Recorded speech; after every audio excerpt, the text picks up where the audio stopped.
ଆପଣଙ୍କୁ ଭକ୍ତଚରଣ ଦାସ ଆଉ ଆପଣଙ୍କ ଭିତରେ କଣ୍ଟ୍ରୋଭର୍ସି ଚାଲିଲା। ଭକ୍ତ ବାବୁ କହିଲେ କି ସେ ହଉଛନ୍ତି ଆମ୍ ଆଦମୀ ପାର୍ଟି ପିଲା, ସେ କଂଗ୍ରେସ ପିଲା ନୁହଁ।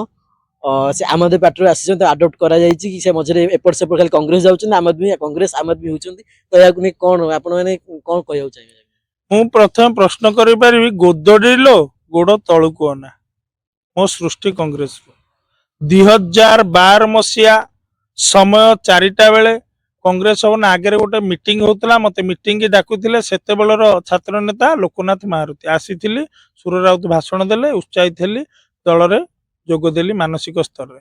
2015 ମସିହା ବସିଥିଲି ସେଣ୍ଟ୍ରାଲ କ୍ୟାଣ୍ଟିନରେ, ହଠାତ୍ ଆସିଲେ ମନୋଜ ବିଶ୍ୱାଳ, ଦେଖିଲେ, ଜାଣିଲେ ମୋ ବିଷୟରେ ଖବର ନେଲେ, ମତେ କହିଲେ କଂଗ୍ରେସ ପାଇଁ କାମ କର। ସେତେବେଳେ ଯେତେବେଳେ ଆମେ ଉତ୍କଳ ବିଶ୍ୱବିଦ୍ୟାଳୟ କଂଗ୍ରେସ ପାଇଁ କାମ କରୁଥିଲୁ, ଗୋଟେ ଘଡ଼ି ସନ୍ଧି ମୁହୂର୍ତ୍ତ। ସବୁ ଛାତ୍ର କଂଗ୍ରେସ ନେତା ଯାଇ ବିଜେଡିରେ ପଶି ଯାଇଛନ୍ତି। ସେଇ ବର୍ଷ ଜୁନରେ ଆମେ ଆସିକି ଏଠି ଏଣ୍ଟ୍ରି କରିଛୁ ଜୁଲାଇରେ। ଯେ ହିଁ ବି ଥିଲେ ଛାତ୍ର କଂଗ୍ରେସ ନେତା ନାଁ ନେବାକୁ ସବୁ ଫାଳେ ପଳେଇ, ଏଠି କଂଗ୍ରେସ ଜିରୋ।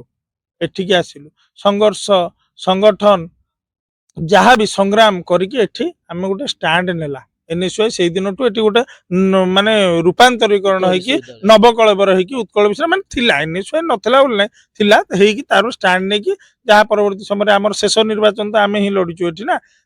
ସେଇ ନିର୍ବାଚନ ଲଢିଲୁ, ତା ଦେହରେ ଗୋଟେ ଭଲ ସଂଖ୍ୟାରେ ଦ୍ୱିତୀୟ ସ୍ଥାନରେ ରହିଲୁ, ଭଲ ଭୋଟ ପାଇଲୁ, ସବୁଠି ଆମେ ପିଲା ସେକେଣ୍ଡ ପୋଜିସନରେ ରହିଲୁ। ମୋ କହିବା କଥା, ଭକ୍ତ ଦାସ କଣ କରିଛନ୍ତି ଦଳ ପାଇଁ?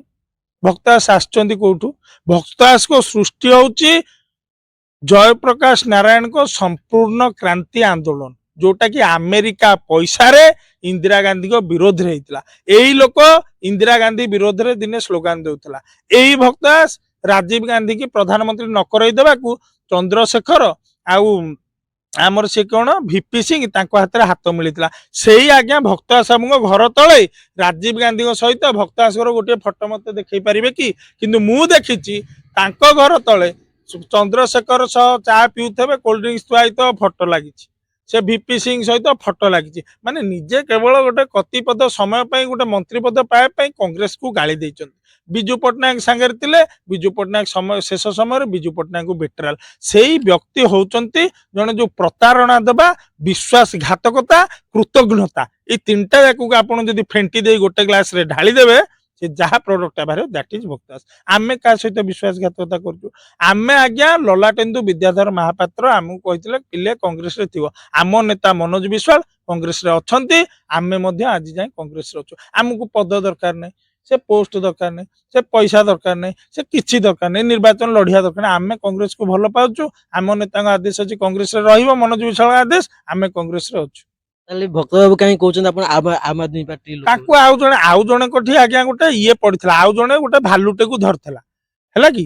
ସିଏ କଣ କଲା ନା ଭକ୍ତ ବାବୁଙ୍କୁ କହିଲା ଯେ ଭକ୍ତ ବାବୁ ଭାଲୁଟା ଭଲ କଅଁଳିଆ।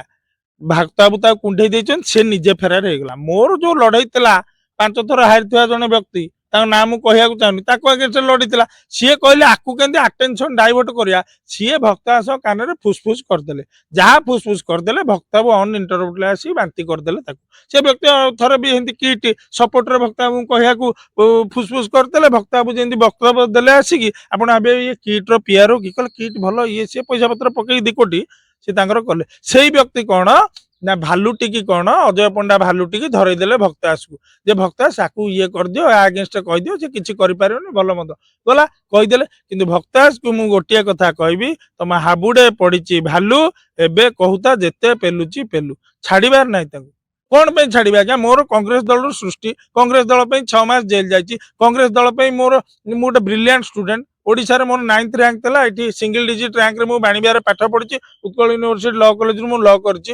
ମୁଁ ମୋର କ୍ୟାରିୟର, ମୋର କ୍ୟାରେକ୍ଟର, ମୋର ସବୁ କିଛି ନଷ୍ଟ କରିଛି କଂଗ୍ରେସ ପାଇଁ। ମତେ ଆଜି ଗୋଟେ ଲୋକ ଅପରାଧୀ ନଜରରେ ଦେଖୁଛନ୍ତି, 6 ଥର ଜେଲ ଗଲାଣି, ମୋ ଘର ଆଗରେ 100 ଥର ଭ୍ୟାନ ଲାଗିଛି, ପୋଲିସ ଅନେକ ଥର ମତେ ଥାନାରେ ଅଟକ ରଖିଛି। ତା ପାଇଁ ଦଳ ପାଇଁ କରିଛି। ଆଉ ମତେ ଯେତେବେଳେ କୁହାଯିବ ମାନେ ସାବିତ୍ରୀ କି ଆପଣ ଯଦି ସତୀତ୍ୱର ପ୍ରଶ୍ନ ପଚାରିବା, ଯାହା ଅଜୟ ପଣ୍ଡା କଂଗ୍ରେସ ନା କଂଗ୍ରେସ ନ ପ୍ରଶ୍ନ ପଚାରେ ସେୟା। ଆଉ ଭୁଲ ଜାଗାରେ ହାତ ମାରି ଦେଇଛନ୍ତି ଭକ୍ତ ଦାସ। ଭକ୍ତ ଦାସ ଭାବୁଥିଲେ ଇଏ ଗୋଟେ ଧଣ୍ଡ, କିନ୍ତୁ ମୁଁ ହଉଛି ତମ୍ପ।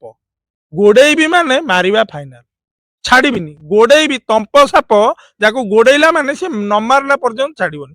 ମୁଁ ଶ୍ରାବଣରେ ପ୍ରେଡିକ୍ସନ ଦେଇଦେଇଛି, ଫଗୁଣକୁ ଭକ୍ତାସ ନଥିବେ। ହୋଲି ରଙ୍ଗ ସହିତ କଂଗ୍ରେସ ମାନେ ଯିବେ, ଗୋଟେ ରଙ୍ଗ ଖେଳ ହବ।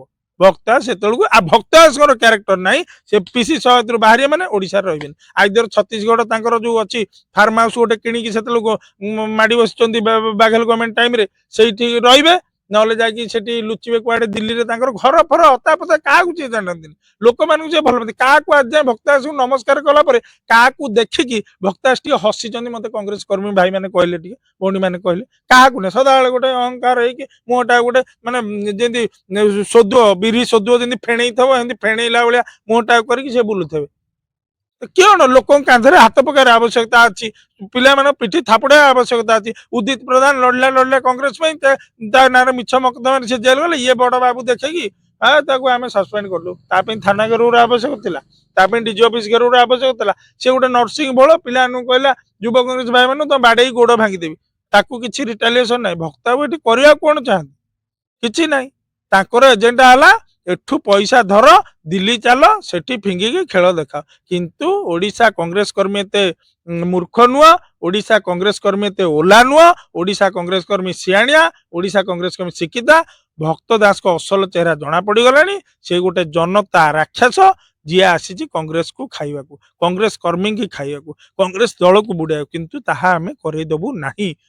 ଲଢେଇ ଜାରି ରହିବ ଯୋଉ ପର୍ଯ୍ୟନ୍ତ ସେ ରାକ୍ଷସର ମୃତ୍ୟୁ ହେଇନି।